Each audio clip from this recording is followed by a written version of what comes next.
How to turn off announced Truecaller voice call on Truecaller app. Hi everybody, welcome back to our channel. Today in this video I'll show you guys how can you turn off announced Truecaller voice call. So to do this you just have to follow the simple steps. Now in order to turn off the announced Truecaller voice call feature on your Truecaller app, you just need to follow this simple method.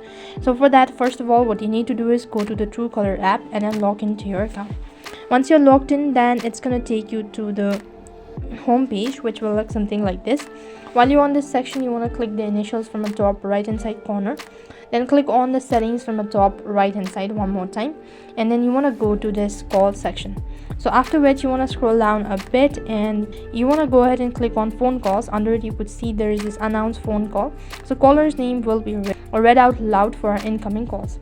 So you just need to go ahead and toggle the button. So this is actually enabled, but if you want to turn it off, you just need to go ahead and toggle the button, and this is the actual procedure to turn off your announced Truecaller voice call on Truecaller app.